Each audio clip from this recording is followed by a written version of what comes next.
Nunca podría haber imaginado que, después de una vida dedicada a la fe, a los hijos y a la memoria de mi difunto esposo, cometería un pecado tan profundo. Pero lo cometí. A los 58 años, viuda y ya acostumbrada al silencio de las madrugadas solitarias, quedé embarazada de un joven 32 años más joven que yo, amigo de mi nieto. Todo ocurrió en una tarde lluviosa, dentro de una casa a la que entré por error, pensando que era la de Leonardo, mi querido nieto. Lo que debía ser una simple visita se transformó en un abismo, en un error que aún resuena en mis huesos y me consume el alma. Sentí el toque del deseo, el calor de la atención, y me entregué. Me arrepiento todos los días. Pero en aquel instante, no parecía pecado. Parecía vida. Me llamo Josefina Morales. Tengo 58 años, vivo en San Andrés Tuxtla, en el estado de Veracruz. Por más de 3 décadas fui esposa de Ernesto, un hombre honorable, callado, que sostuvo nuestro hogar con dignidad. Criamos a 2 hijos, Diego y Mariela, que hoy tienen sus propias familias y viven en otras ciudades. Tras la muerte de Ernesto, mi rutina se convirtió en oración, misa, costura y servicio en la cocina de la parroquia. Me volví la viuda devota, como me llaman con respeto en el barrio. Pero lo que pocos saben es el vacío que habita en mi pecho cuando todos los hijos se van, cuando nadie te toca, cuando la cama permanece fría durante años. Enterré mi cuerpo junto con mi esposo, pensando que el amor y el deseo también habían muerto. Hasta aquella tarde en que todo se desordenó. Llovía intensamente. Volvía de un retiro espiritual de la parroquia, donde pasamos la mañana reflexionando sobre el silencio de Dios y la voz del arrepentimiento. Llevaba conmigo una bolsa con panes de maíz, que preparé antes de salir. Leonardo siempre decía que los míos eran los mejores, con más anís y menos azúcar. Como su casa quedaba de camino, decidí pasar por allí antes de subir la cuesta hacia mi hogar. Las puertas por aquí son parecidas. La calle estaba oscura, resbaladiza. Vi la puerta entreabierta y entré, como siempre hacía. Pero no era la casa de Leonardo. Allí dentro, sentí un olor diferente. Un incienso amaderado en el aire. Pensé que él habría cambiado algo en la decoración. Escuché pasos en la cocina y me preparé para el regaño que siempre me llevo por no tocar antes. Pero quien apareció fue Tomás Ortega. En ese momento me quedé helada. Tomás era el amigo de la infancia de mi nieto. Un joven educado, con una sonrisa tranquila y mirada dulce. Me sentí avergonzada, pedí disculpas, expliqué el error. Él se rió, dijo que podía quedarme allí un poco hasta que la lluvia amainara.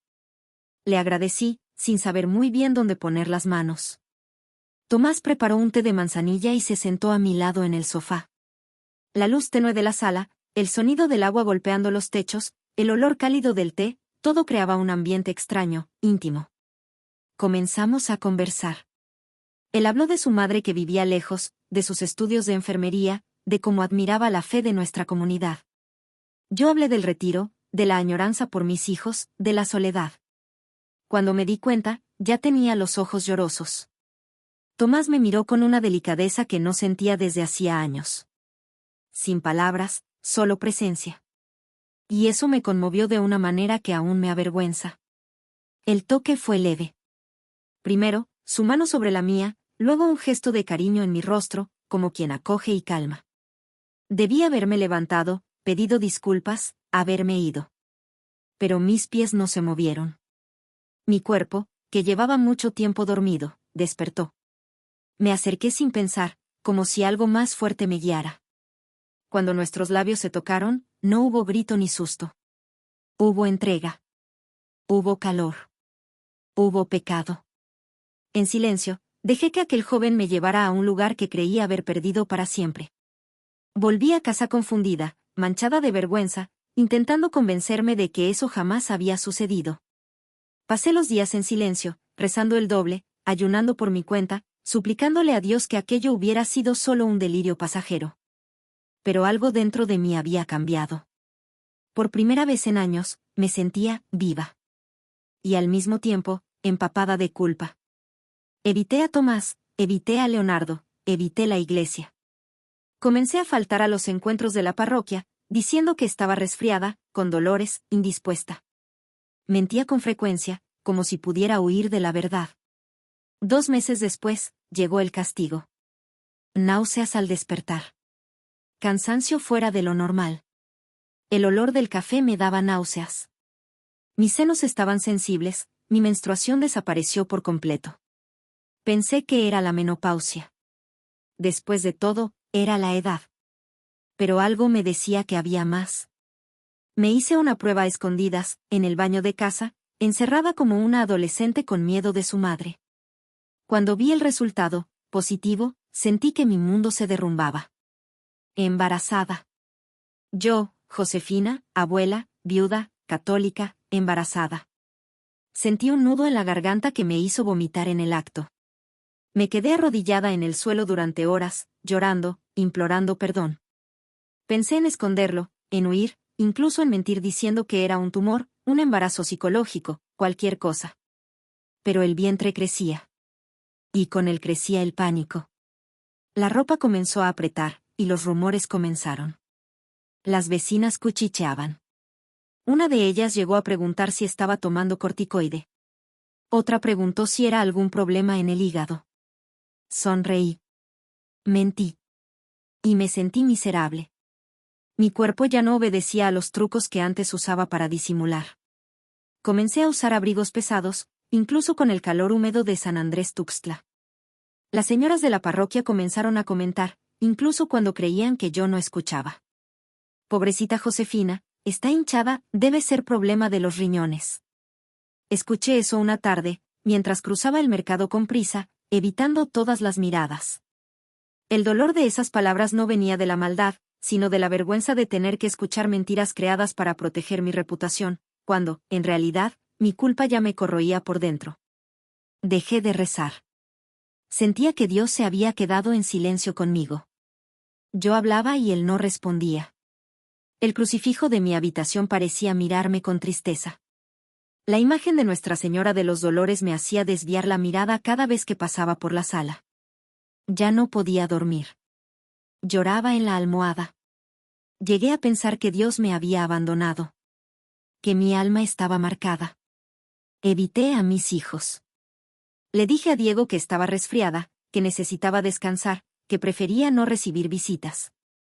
Mariela me llamaba con frecuencia, preguntando por qué mi voz sonaba diferente, si tenía problemas. Mentí de nuevo. Decía que era solo cansancio, que estaba en la menopausia, que pronto pasaría. Todo para no tener que escuchar la pregunta que más temía: mamá, ¿qué te está pasando? No sabría qué responder. Porque ni siquiera yo podía entender cómo me había permitido llegar a ese punto. Había noches en las que me arrodillaba durante horas frente al pequeño altar que mantenía en la habitación, la imagen del Sagrado Corazón, el rosario colgado en la pared, una vela que casi siempre se apagaba entre lágrimas. Repetía las oraciones con los labios, pero mi corazón parecía atrapado en un lodazal de culpa. Señor, ten piedad de mí. Era la única frase que podía repetir con verdad. Porque todo lo demás, las palabras memorizadas, los salmos de consuelo, parecían vacíos frente a lo que yo cargaba. Me sentía expulsada del propio templo de mi fe. Y entonces comenzaron los sueños. Soñaba con mi madre, ya fallecida, mirándome con un rostro que mezclaba decepción y compasión. En otro sueño, vi a Ernesto parado en la puerta de nuestro antiguo cuarto, sin decir nada, solo con los ojos llorosos. Me despertaba jadeando, con la mano en el vientre, sintiendo una mezcla de vida y castigo moviéndose allí dentro.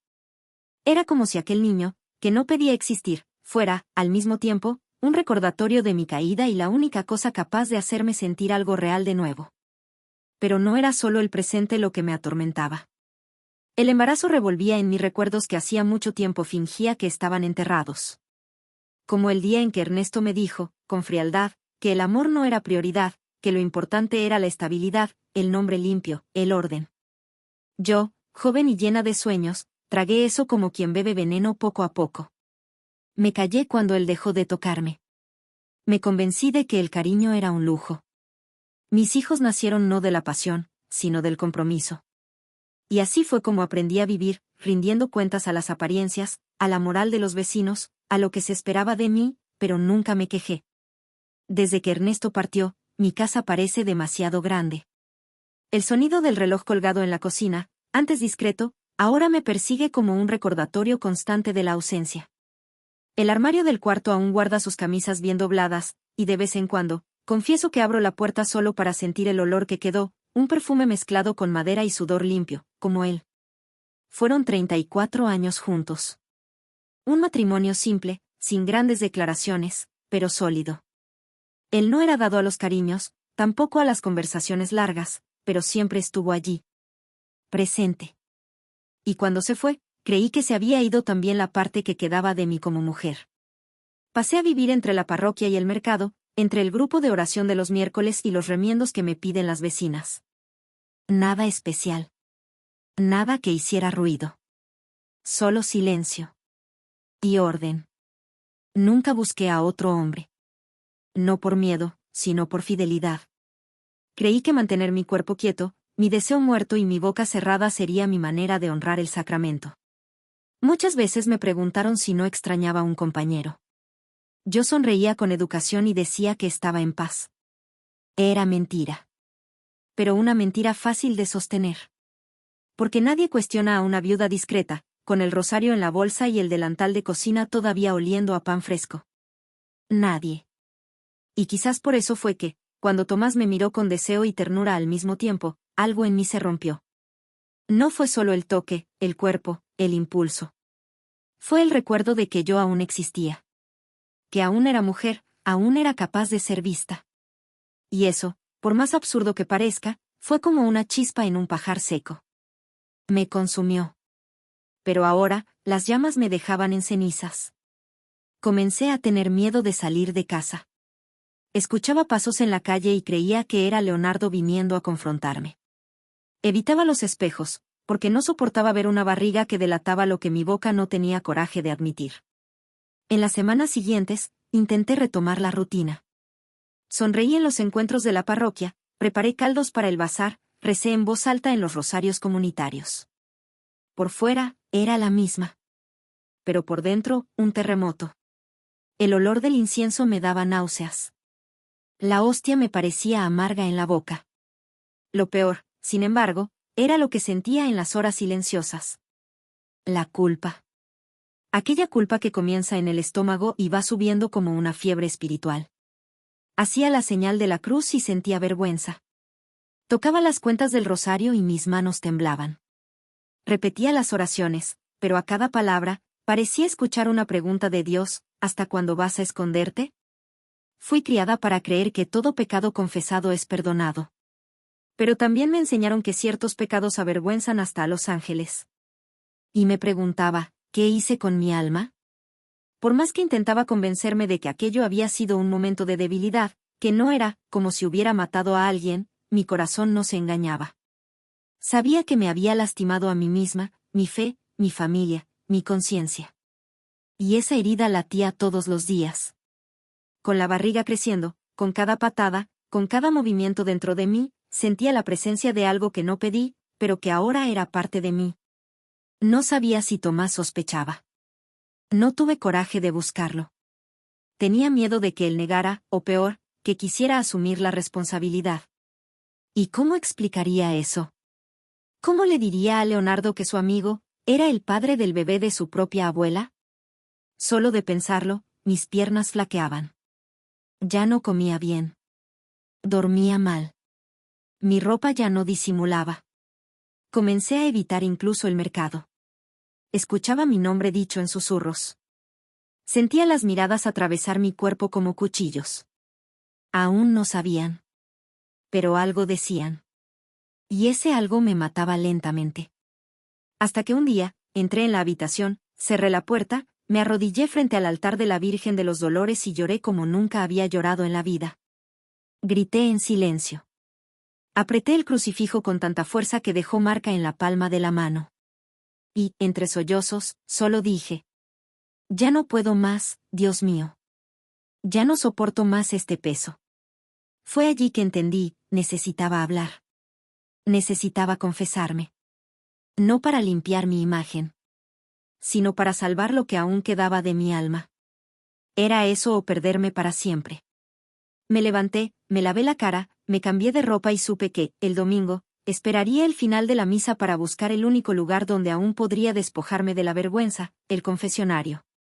El tan esperado día por fin llegó, la misa dominical había terminado, y los fieles, uno a uno, se retiraban en silencio, saludando al sacerdote con sonrisas, algunos con reverencia.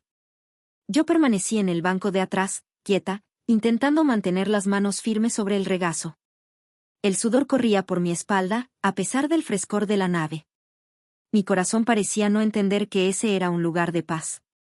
Latía como si estuviera a punto de ser castigado. Cuando todos salieron, respiré hondo, me levanté y caminé hacia el lado derecho del altar, donde estaba el confesionario.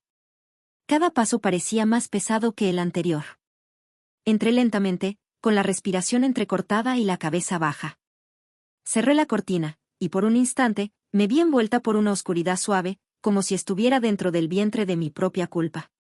En el nombre del Padre, del Hijo y del Espíritu Santo, murmuré, con los labios temblorosos.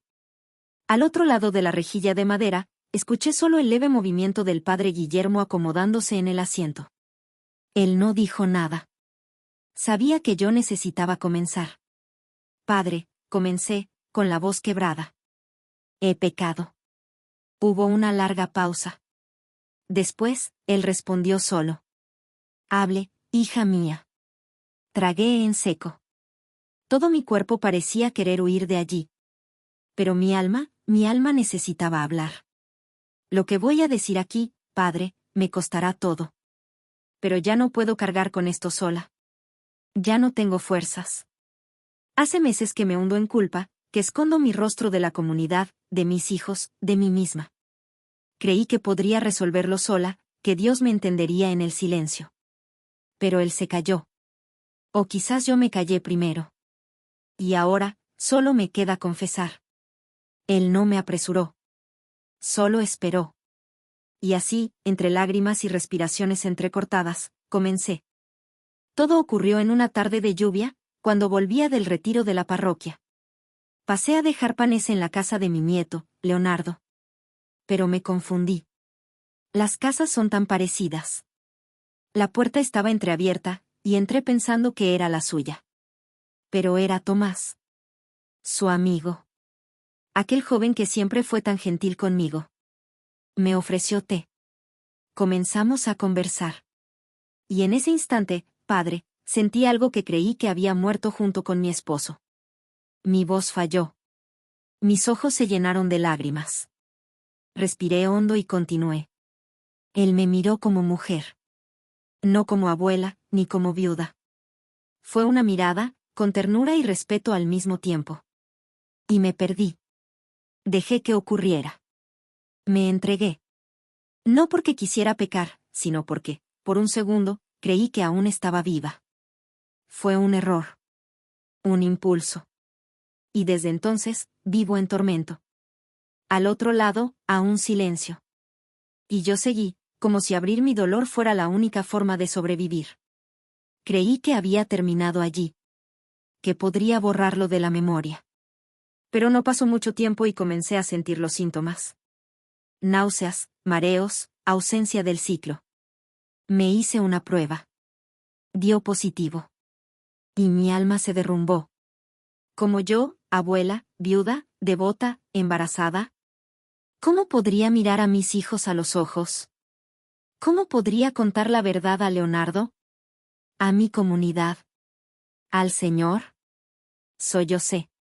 Por un instante, necesité apoyar la cabeza contra la madera del confesionario, como si quisiera esconderme del mundo entero. Intenté esconderlo. Usé ropa holgada, evité a la gente, me alejé de la parroquia. Pero la gente cuchichea. Las vecinas comentan. Y yo solo me hundo más. Tengo miedo, padre. Vergüenza. Y más que nada, me siento sucia. Impura. Como si ya no mereciera pisar esta iglesia. El silencio del sacerdote, hasta entonces sagrado, se rompió por una respiración larga, profunda. Y entonces su voz, firme, pero dulce, vino como un bálsamo sobre una herida abierta. Josefina, el pecado existe.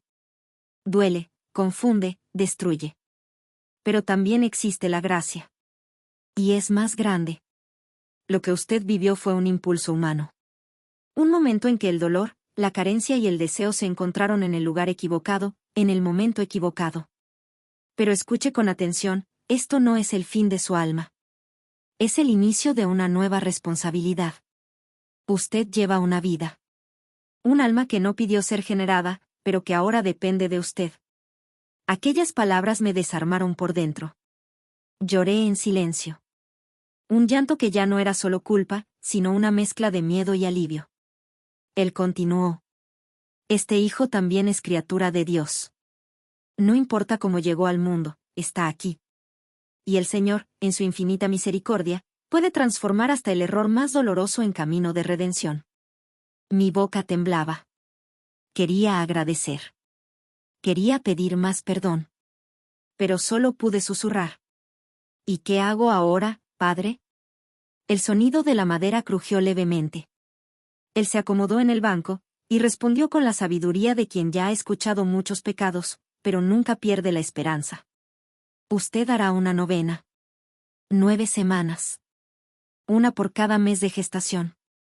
Durante cada semana, rezará por alguien involucrado en este momento, por usted, por este niño, por Tomás, por sus hijos, por Leonardo, por la comunidad, por el coraje, por la verdad y por la paz. 9 semanas de entrega. Después de eso, cuando sienta que está lista, buscará a su familia. Hable con verdad. No intente justificarse. No oculte. Porque ocultar sería perpetuar este dolor. Tragué en seco. Solo de pensar en mirar a los ojos de Diego, de Mariela, de mi nieto, el corazón me dolía. Pero sabía que él tenía razón. ¿Y usted cree que ellos me perdonarán? Quizás no de inmediato. Pero la verdad, aunque dolorosa, es la única oportunidad de reconciliación verdadera. Mentir sería perder su alma de nuevo. Y Dios quiere verla de pie, Josefina. No doblada por la vergüenza, sino erguida por la humildad. Hubo un momento de silencio entre nosotros. Y entonces él concluyó. Su penitencia será esta novena. Y el compromiso de no huir más. Rece todos los días. Sirva a su comunidad como siempre lo ha hecho. Muestre que la fe no es perfección, sino coraje para recomenzar. Salí del confesionario con los ojos hinchados y el rostro húmedo, pero con el corazón más liviano que en meses. El peso no había desaparecido. Pero ahora era una carga compartida con Dios. Ya no estaba sola. Antes de dejar la iglesia, me arrodillé frente a la imagen de la Virgen de los Dolores. Sostuve el vientre con ambas manos, cerré los ojos y dije en voz baja. No sé quién serás, hijo mío. Pero intentaré ser madre para ti. Con todo lo que tengo. Aunque todavía duela. Y allí, en ese instante, por primera vez, no me sentí indigna. Me sentí viva. En la semana siguiente a la confesión, supe que ya no podía postergarlo más. El padre Guillermo había dicho que ocultar la verdad sería perpetuar el dolor. Entonces, preparé mi casa como si fuera a recibir invitados de honor. Limpié cada rincón, dejé la mesa puesta, encendí una vela frente a la imagen del Sagrado Corazón. Pero, por dentro, me sentía como alguien a punto de enfrentar un tribunal. El tribunal de mi propia familia. Llamé a mis hijos, Diego y Mariela, y les pedí que vinieran. No di detalles, solo dije que necesitaba hablar. Sabía que, cuando revelara todo, nada volvería a ser igual. Ellos llegaron en silencio. Diego entró primero, serio, desconfiado. Mariela vino justo detrás, cargando la delicadeza que siempre tuvo, pero con los ojos ya llorosos, como si presintiera el peso de la conversa. Leonardo, mi nieto, tardó algunos minutos en llegar. Cuando finalmente entró, el corazón casi se me sale del pecho. Respiré hondo, sostuve el rosario entre las manos y comencé a hablar. No adorné las palabras, no inventé excusas. Conté exactamente cómo fue, la tarde de lluvia, la entrada en la casa equivocada, el encuentro con Tomás, el error, y finalmente, el embarazo. El silencio que siguió fue ensordecedor. Mariela fue la primera en reaccionar. Llevó las manos al rostro y lloró copiosamente. Diego, por el contrario, se levantó furioso, caminando de un lado a otro de la sala. Gritó que yo había manchado el nombre de la familia, que había destruido la memoria de su padre, que la vergüenza recaería sobre todos. Lo miré sin defenderme. Solo dejé que su dolor se derramara. Sabía que mis palabras no serían capaces de suavizar nada en ese momento. Leonardo, por su parte, se quedó inmóvil. El rostro duro, la mirada perdida. Después de algunos segundos, solo se levantó y se fue, sin decir nada. El sonido de la puerta al cerrarse resonó en mi corazón como una sentencia. Los días siguientes fueron los más largos de mi vida. Diego no atendió mis llamadas. Mariela volvió una vez para traerme sopa y me pidió que descansara, pero percibí en sus ojos que aún luchaba por entender. Leonardo no aparecía. Mi casa, antes ya silenciosa, ahora parecía una tumba. Pasé horas de rodillas frente al altar, pidiéndole a Dios que no permitiera que mi familia se rompiera por completo. Hice ayuno, recé el rosario completo al amanecer, lloré hasta quedarme dormida en el frío suelo del cuarto. Nunca me sentí tan sola, incluso sabiendo que llevaba una vida dentro de mí. Fue en ese periodo que Tomás buscó saber la verdad. Se enteró por los comentarios que ya circulaban en la comunidad. Vino hasta mi puerta, nervioso, pero firme. Dijo que estaba dispuesto a asumir al niño, que no huiría de la responsabilidad. Sus palabras, aunque cargadas de buena intención, sonaron como más leña al fuego. Si ya era difícil para mi familia aceptar el embarazo, imaginar a Tomás involucrado solo aumentaba el escándalo. Le pedí tiempo, que no insistiera en ese momento, pues temía que arruinara su vida por un error que comenzó conmigo. Él respetó mi pedido, pero percibí en sus ojos la mezcla de arrepentimiento y preocupación. Con el paso del tiempo, sin embargo, comprendí que, independientemente de las circunstancias, el bebé no tenía culpa alguna y merecía la presencia del padre.